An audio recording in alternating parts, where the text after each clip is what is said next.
Bom dia, família! Bom dia! Bom dia para você que está em casa.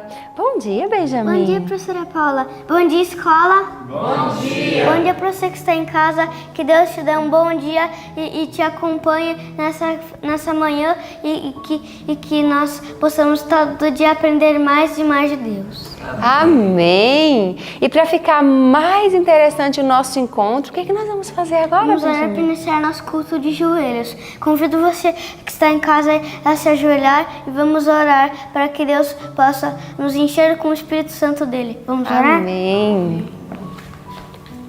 Querido Deus, amado Pai, muito obrigado por essa manhã e obrigado por cada um que está aqui e também cuide de quem está nos olhando no vídeo e que possamos todo dia aprender mais e mais de Ti e possa nos encher do Espírito Santo e também obrigado pelos hinos, queremos louvar a Ti agora, em nome de Jesus, amém. Amém! Nós vamos agora encher o nosso coração com um louvor. Esses louvores são orações cantadas. Então, quero convidar você para cantar.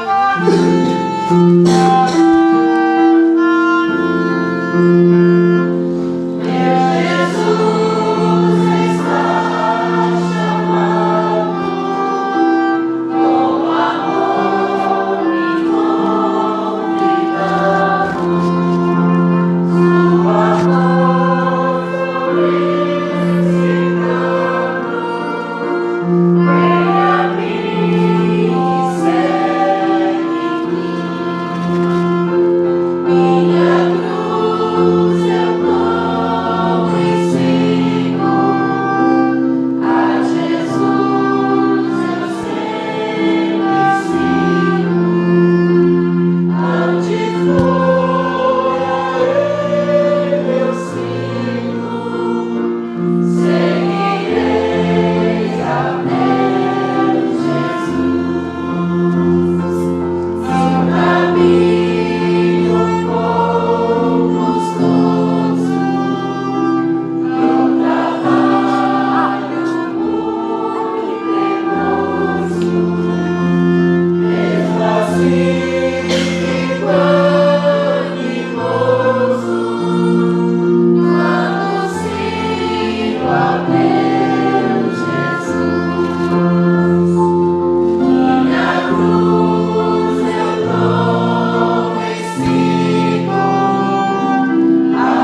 Benjamin, você viu que verso lindo nós estamos gravando essa semana?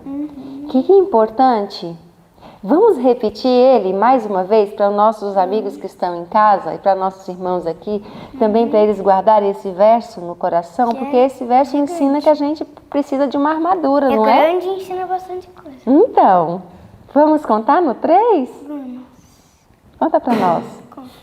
1, 2, 3. Efésios 6, do 10 ao 18. No demais, irmãos meus, fortalecei-vos no Senhor e na força do seu poder. Revesti-vos de toda a armadura de Deus, para que possais estar firmes contra as astutas ciladas do diabo. Porque não temos que lutar contra a carne e o sangue, mas sim contra os principados, contra as potestades, contra os príncipes das trevas destes séculos, contra as hostes espirituais da maldade nos lugares celestiais. Portanto, tomai toda a armadura de Deus, para que possais resistir no dia mau, e havendo feito tudo, ficar firmes. Estai, pois, firmes, tendo cingido os vossos lombos com a verdade, e vestido a couraça da justiça, e calçado os pés na preparação do evangelho da paz, tomando sobretudo o escudo da fé, com o qual podereis apagar todos os dardos inflamados do maligno. Tomai também o capacete da salvação e a espada do Espírito, que é a palavra de Deus, orando em todo o tempo, com toda oração e súplica no Espírito, e vigiando nisso, com toda a perseverança e súplica por todos os santos. Efésios 6, do 10 ao 18. Efésios 6, do 10 ao 18. No demais, irmãos meus, fortalecei-vos no Senhor e na força do seu poder, e revesti-vos de toda a armadura de Deus, para que possais estar firmes contra as astutas ciladas do diabo. Porque não temos que lutar contra a carne e o sangue, mas sim contra os principados, contra os potestades, contra os príncipes das trevas deste século, contra as hostes espirituais da maldade nos lugares celestiais. Portanto, tomai toda a armadura de Deus, para que possais resistir no dia mau, e havendo feito tudo, ficar firmes. Estai, pois, firmes, tendo cingido os vossos lombos com a verdade, e vestida a couraça da justiça, e calçado os pés na preparação do evangelho da paz. Tomai, sobretudo, o escudo da fé, com o qual podereis apagar todos os dardos inflamados do maligno. Tomai também o capacete da salvação e a espada do Espírito, que é a palavra de Deus, orando todo o tempo, com toda oração e súplica no Espírito, e vigiando nisso, com toda perseverança e súplica por todos os santos. Efésios 6, do 10 ao 18. Efésios 6, do 10 ao 18. No demais, irmãos meus, fortalecei-vos no Senhor e na força do seu poder, e revesti-vos de toda a armadura de Deus, para que possais estar firmes contra as astutas ciladas do diabo.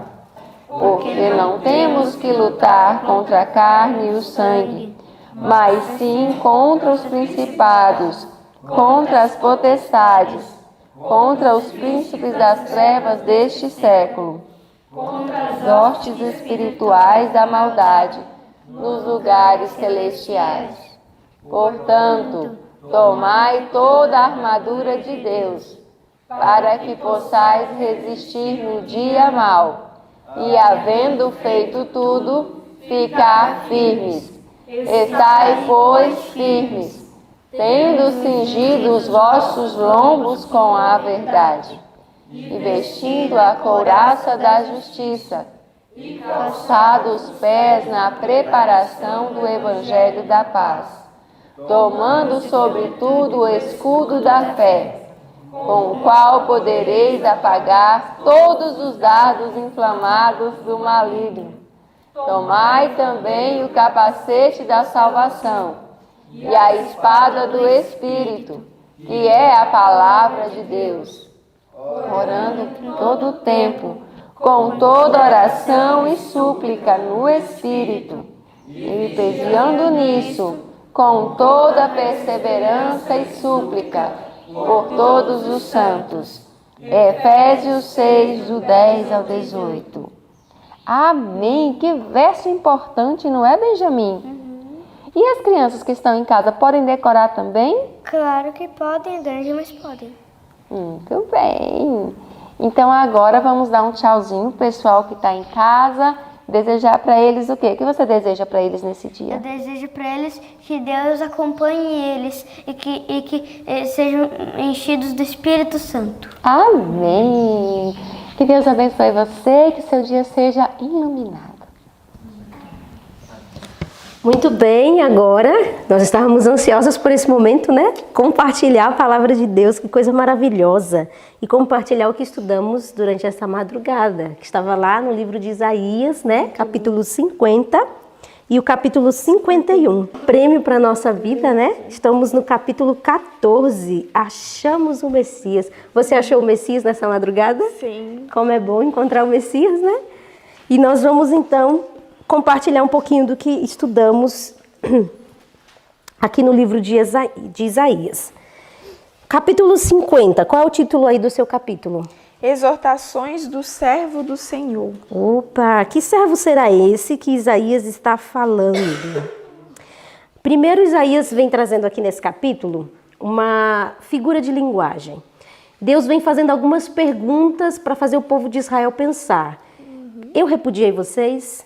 Eu me divorciei de vocês? Eu desamparei vocês?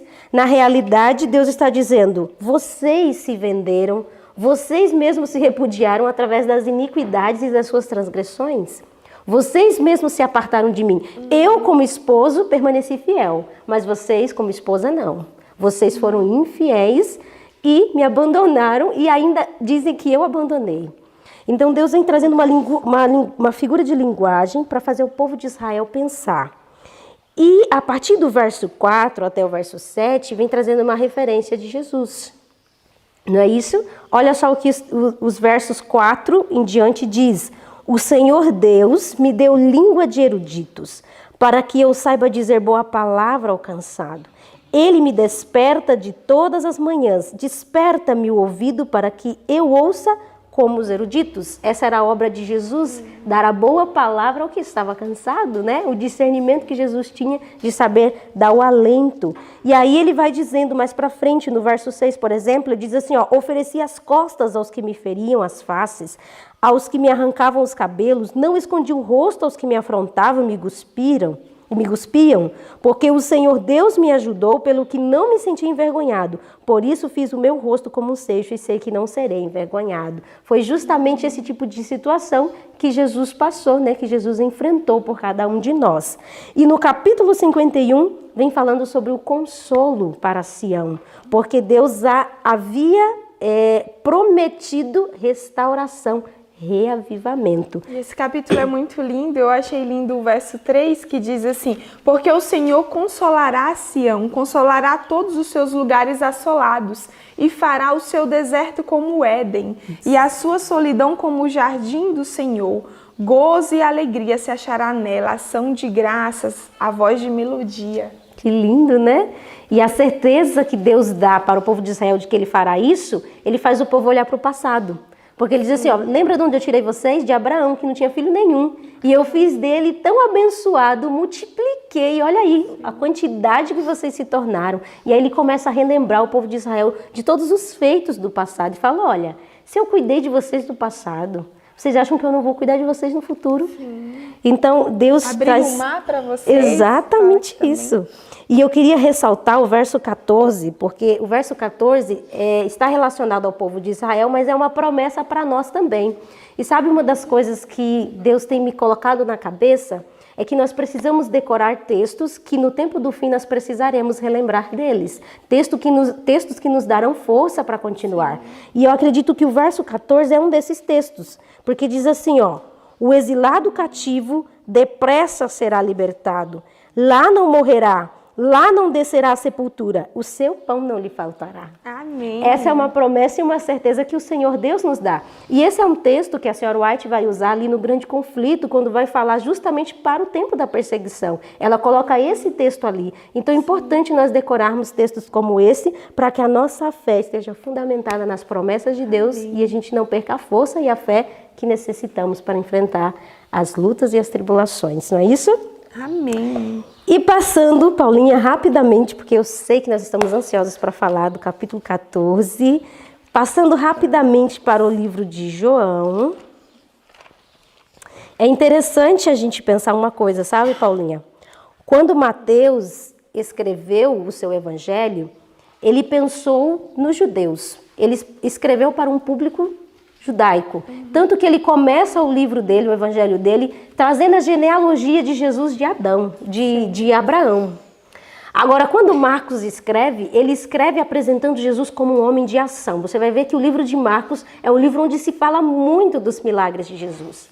Agora, Lucas ele escreve para os gentios, mostrando que há salvação além das portas dos judeus, né? Agora, João é o incrível, porque João escreve sobre um Deus que se faz homem, o Deus conosco, né? Emmanuel. Então, ele traz Jesus numa universalidade, ele traz Jesus para todos, porque Jesus é Deus em carne. E é justamente assim que ele começa o livro dele. E eternidade também, né? A gente vê muito aqui que João, ele apresenta a eternidade de Cristo. Que legal isso, né? Tanto que ele começa a dizer, no princípio era o verbo estava com Deus e o verbo era Deus. E o verso 14, ele diz que esse verbo se faz carne. E habita entre nós. E habita entre nós, cheio de graça, cheio de verdade. E a luz veio, mas foi rejeitada, né? E aqui justamente vem falando também sobre uma parte que o Desejado já vem nos citando, que é a obra de João Batista. Olha que legal, vamos falar um pouquinho sobre João Batista. Como era a pregação de João Batista? O início do capítulo do Desejado de Todas as Nações vem nos trazendo um pouquinho de como era essa pregação de João Batista. Diz que ele pregava além do Jordão. E ali o cenário que João Batista utilizava era um cenário histórico. Era um cenário onde o povo de Israel já tinha tido experiências com Deus. Pensa só, eles olhavam para o Rio Jordão e lembravam do quê? Sim, que Deus tinha mudado o curso do rio, eles tinham passado a seco. Exatamente. Então o ambiente era favorável à pregação de João Batista. Sim. E a pregação dele influenciava o povo, estava fazendo o povo realmente começar a pensar, opa, chegou o momento. Todos sabiam que o tempo que Daniel havia previsto já estava chegando ao fim. E que o Messias já deveria estar entre eles. E João anunciava esse Messias. Agora, o interessante da mensagem de João Batista diz que ele não fazia acepção de pessoas. Podia ser rabi, podia ser mestre, podia ser o que fosse. Ele não fazia acepção de pessoas, não era condescendente. Ele falava a verdade de Deus e chamava o povo a arrependimento e reforma. E sabe uma coisa que eu me assustei? Que o livro diz que essa mensagem de arrependimento e confissão, para eles era assustadora, porque fazia tanto tempo que eles não ouviam um profeta chamando eles ao arrependimento. Para eles era assustador e renovador. Como assim confissão e arrependimento? E eles pensavam, foi Moisés que ressuscitou? Porque eles esperavam que Moisés ressuscitasse, né? Já não sabiam que ele já tinha sido ressuscitado. E eu achei interessante como a pregação de João Batista os intrigava.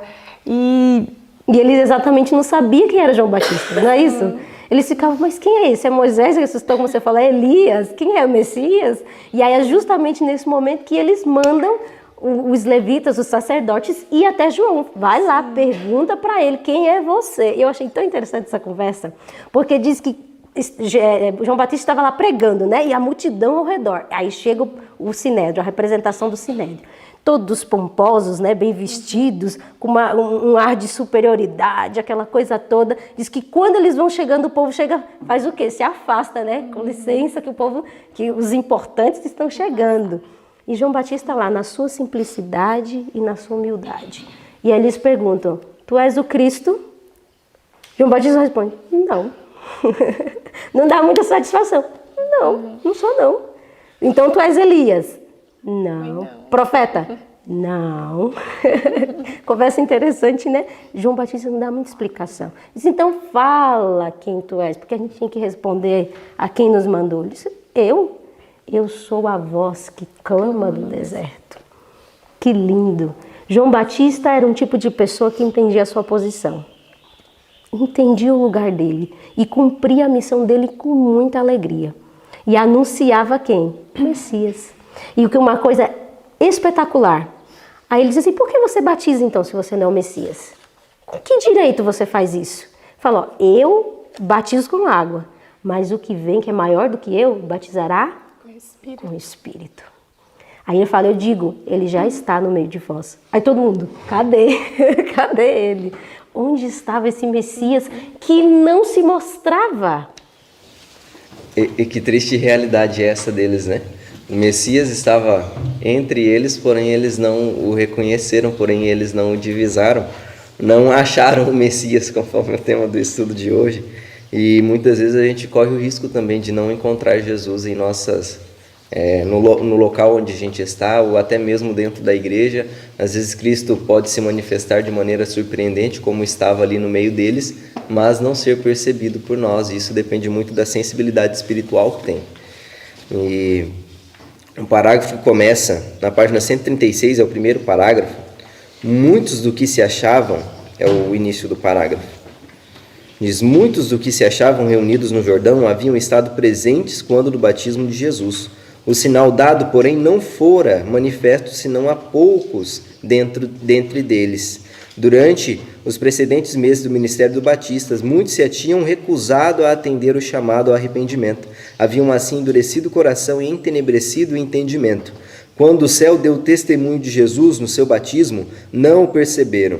Os olhos que nunca se haviam volvido com fé para aquele que é invisível, não contemplaram a revelação da glória de Deus. Os ouvidos dos que tinham lhe escutado a voz não ouviram as palavras de testemunho. O mesmo se dá agora. Frequentemente a presença de Cristo e dos anjos ministradores se manifesta nas assembleias do povo. No entanto, muitos há que não sabem, nada percebem de extraordinário. Alguns, porém, é revelada a presença do Salvador. Paz e alegria lhes animam o coração. São confortados, animados e abençoados. Quanto no batismo, aquela revelação da divindade de Cristo não foi patente aos olhos de todos. Alguns poucos viram, e mesmo algum dentre esses poucos que viram, quando viram Jesus depois do deserto, já não o reconheceram mais. E mesmo ele estando ali presente, perante eles, não compreendiam que o seu Salvador, o Messias, estava ali. E muitas vezes a gente também pode vir na igreja, Cristo se revelar de maneira surpreendente a muitas pessoas. Você vê pessoas sendo imensamente impactadas pela mensagem, pela vida, pelos louvores, sair daqui transformado, enquanto muitas vezes a gente sai sem ter percebido nada, parece que nada demais aconteceu, mas quando, como diz o texto, frequentemente Cristo e os anjos, eles se manifestam nas assembleias dos filhos de Deus, que nós possamos ter essa sensibilidade e encontrar o Messias. Amém.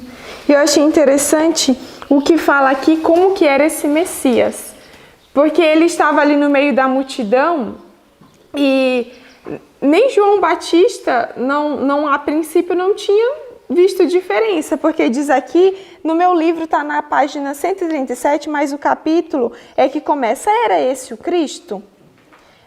Inicia assim o parágrafo. E aí no final diz assim: não havia em seu trajar coisa alguma que indicasse posição. Era na aparência um personagem simples, vestido como eles, nos humildes trajes dos pobres.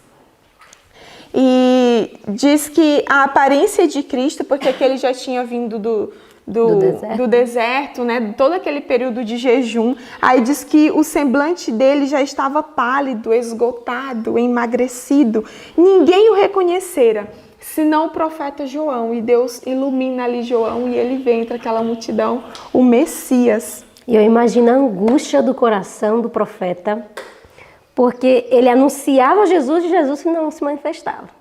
Ele voltou do deserto e João pensou, não, agora ele vai fazer algum sinal, vai mostrar que ele veio ser o Messias. Só que aí diz que Jesus se mistura entre os discípulos de João, com sua veste simples, com seu viver simples. Ele fala, ai meu pai, ele não vai se mostrar, não vai se revelar. Imagina, o texto diz que com quase impaciência, olha isso, ouvia o Salvador, esperava o Salvador declarar sua missão e Jesus não se posicionava. A angústia do coração de João, né? Existe um tempo. E sabe uma coisa que me admira muito na história de Jesus? Jesus cumpria com tanta paciência o tempo de Deus. Verdade. Esperava o tempo certo de se posicionar, de se mostrar, de se revelar. E é por isso que a vida de Jesus dava certo, viu? Porque a gente é imediatista, né? A gente está vivendo numa sociedade que tudo acontece papum, papum. Então quando a gente não vê as coisas acontecendo, a gente já se desespera e quer tomar a frente. Jesus tinha paciência de esperar o tempo de Deus. Agora, uma coisa muito importante, Paulinha, que o Cleiton salientou e eu quero dar uma ênfase.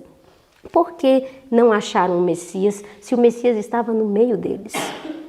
Justamente pelas coisas que o texto hoje trouxe. Orgulho, sim, incredulidade e a resistência de ouvir a voz do Espírito Santo de Deus. Porque o texto que o Cleiton leu diz que eles resistiam ao Espírito Santo e isso os tornava endurecidos e entenebrecidos. Sim. Quando nós lutamos contra a voz de Deus na nossa consciência. Quando Deus fala e a gente fica capengando, resistindo, o nosso coração vai endurecendo. E aqui, a gente não tem visão espiritual para perceber as coisas espirituais. E por isso eles não acharam o Messias. Diferente de quem?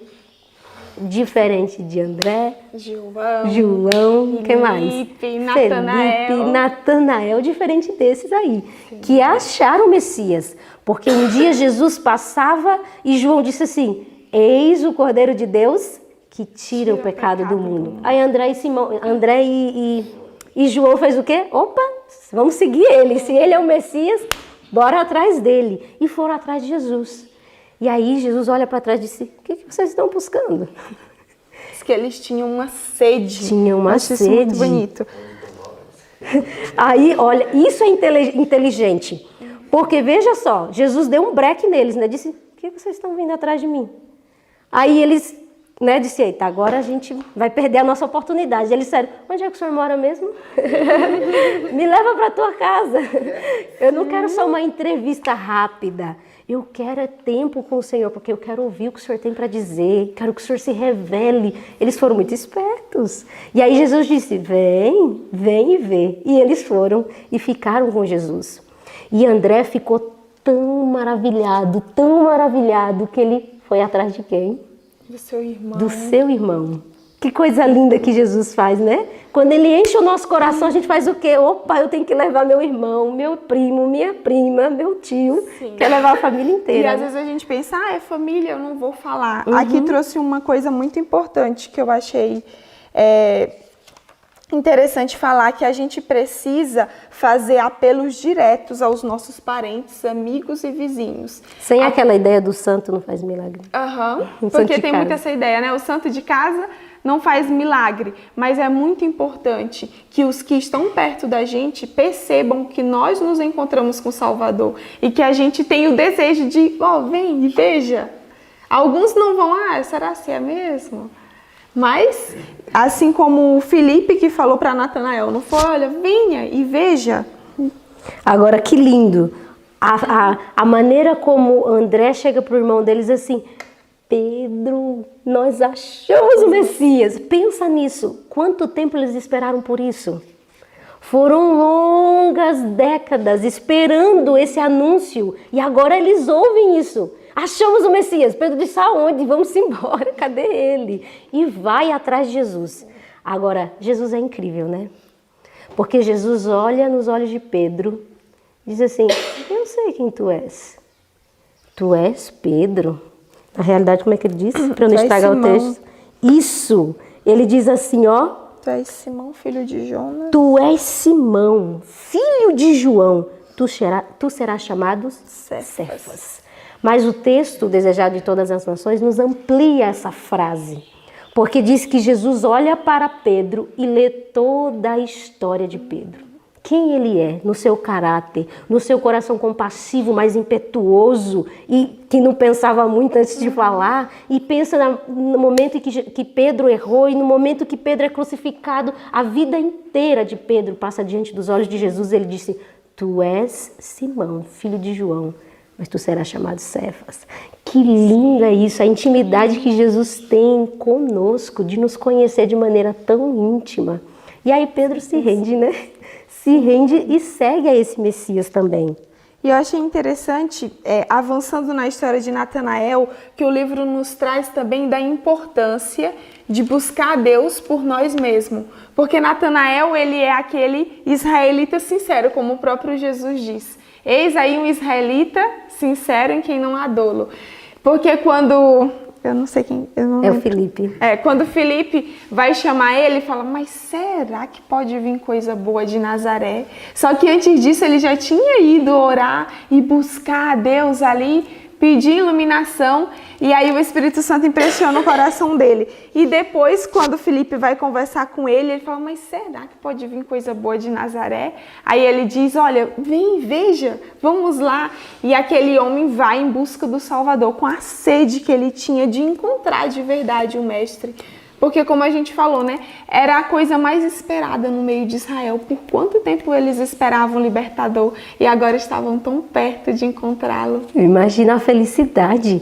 E eu fico pensando, né, quando Felipe vai a Natanael, Natanael estava escondidinho num lugar que muitas vezes eles já tinham se encontrado ali para orar em prol justamente disso, do Messias. E Natanael estava lá naquela angústia de alma, me revela, Senhor, me revela o Messias, me revela. Aí chega Felipe, ei, vamos lá, eu achei o Messias. Que legal isso, resposta de oração rápida. Aí ele achou, é Jesus. Jesus, aquele, o filho de José. Opa, incredulidade. Filho lá de Nazaré, ele falou? De Nazaré?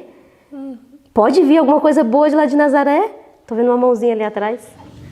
Bom dia, prof. Bom dia, Paulinha. Eu achei muito lindo todos eles, né, que vem falando do chamado de cada um deles, né? E eu achei muito lindo e interessante o chamado de Felipe, que fala assim, seguindo o seu pensamento aí, na página 139, no penúltimo parágrafo, diz assim, no dia seguinte que Jesus ia a Galileia e achou a Filipe e disse-lhe, segue-me. Filipe obedeceu a ordem, tornando-se também, desde logo, obreiro de Cristo. Né? Então foi de imediato também ele, né? Porque a gente vê assim na história que Filipe ele quase não aparece, né? Ele só aparece lá na frente evangelizando o eunuco, né?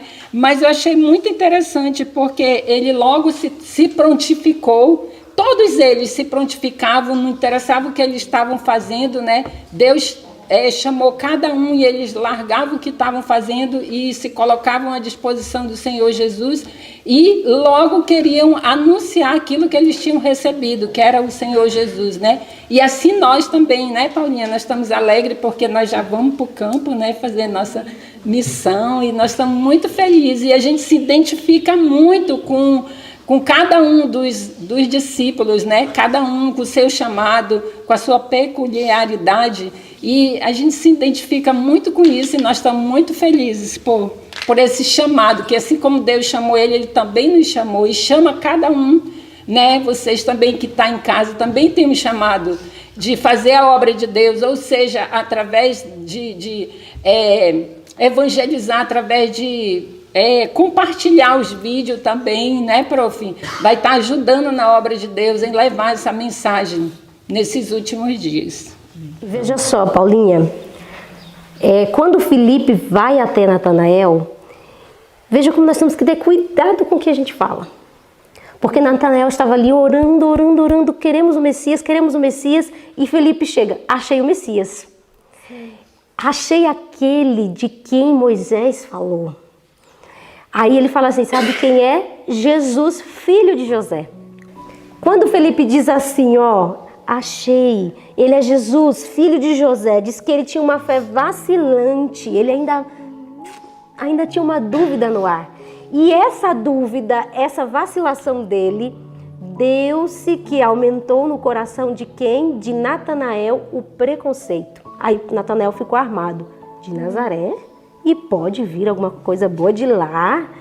A frase de Felipe não ajudou Natanael a vencer o preconceito do coração dele. Como nós temos que ter cuidado no que nós falamos, né? Mas aí ele não questiona, não discute não. Vai lá, vamos ver. E quando ele se encontra com Jesus, eu acho Jesus fantástico. De novo, uma frase só. Só uma frase foi o suficiente para fazer Natanael entender quem era Jesus. Quando ele vai se aproximando, ele fala isso que você falou há pouco tempo atrás. Olha, eis aí um israelita fiel. Não há dolo nele. Ele fala, Senhor, mas o Senhor não me conhece. De onde que o Senhor me conhece? Ele fala, eu te vi. Antes que Felipe fosse lá, eu te vi lá, debaixo daquela figueira orando. Opa, como assim? O Senhor me viu? Não só vi, como ouvi. Eu te conheço, meu filho. E aí... Diz que a fé dele vai além da fé de Felipe, porque ele olha assim... Tu és o Filho de Deus. Isso mesmo. Ele fala, opa, achei o Messias mesmo, de verdade. Ele fala, mas você creu porque eu falei isso? Você vai ver o céu se abrindo e anjos subindo e descendo. Que glorioso isso, né? Sim. Jesus é extraordinário. E aí eles se apegam a esse Messias e assim Jesus agora começa o seu ministério. Porque agora ele tem discípulos, né? Agora ele já está formando a sua igreja. Que lindo, né? Eu achei tão lindo que essa história de Natanael traz algo muito importante para o nosso tempo, que diz que enquanto confiar na guia da autoridade humana, ninguém chegará a um Salvador, conhecimento da verdade. Como Natanael, necessitamos estudar por nós mesmos a palavra de Deus e orar pela iluminação do Espírito Santo. Aquele que viu Natanael debaixo da figueira, ver-nos-á no lugar secreto da oração. Anjos do mundo da luz acham-se ao pé daqueles que em humildade buscam a guia divina. Então, ninguém vai se salvar pelo conhecimento do outro e a vida espiritual do outro, como a gente sempre fala. Só que isso é tão profundo quando a gente olha para a vida de Natanael. Eles acompanhavam João Batista, viam a mensagem de João Batista, mas tinha ainda uma sede na alma daquele homem. E ele encontrou o Salvador por si mesmo, né? Pela oração e a busca incessante da palavra. E sabe, para nós encerrarmos esse estudo, eu quero encerrar com o seguinte pensamento. O que fez com que esses homens olhassem para Jesus e entendessem, opa, esse é o Messias mesmo.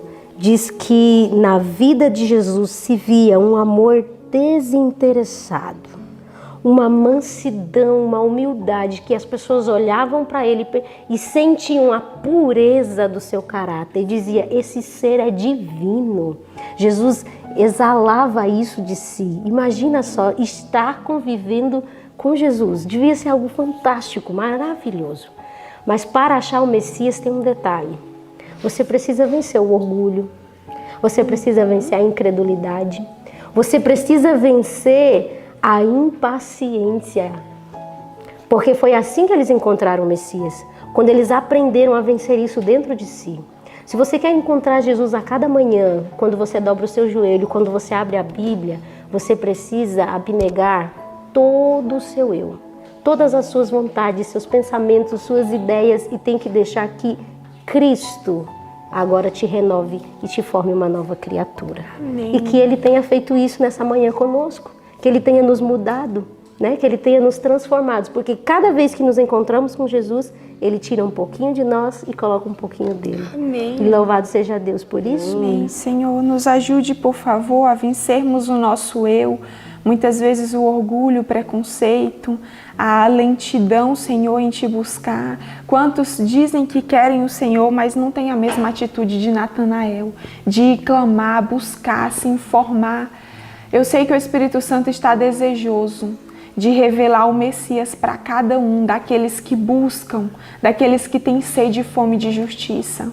Senhor, eu sei que aqueles discípulos, eles deixaram a vida deles comum, porque eles tinham uma sede tão grande de algo mais que o mundo não preenche, Senhor. A ostentação não preenche, os prazeres, as riquezas.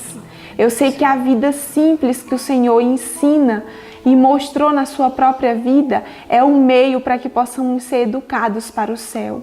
E pedimos ao Senhor um coração humilde, um coração paciente, que espere a tua vontade, que espere a cada dia os teus feitos. Prepara-nos para morar num reino muito melhor do que este. Amém. O reino que o Senhor veio trazer a essa terra. Um reino em que o Senhor veio alargar a nossa mente para que possamos olhar além do que os olhos carnais podem ver. Dai-nos um dia em tua presença. Abençoe cada irmão que está aí, Senhor, do outro lado. Cada enfermo que porventura possa estar escutando esse ano bíblico. Que o mesmo Jesus que habitou no passado é o mesmo que por meio do Espírito Santo vive com cada um de nós. E é a tua presença que eu peço para cada quarto de enfermo, para cada família desestruturada, para cada alma, Senhor, que busca a ti em espírito e em verdade. Fica conosco neste dia, em nome de Jesus. Amém. Amém.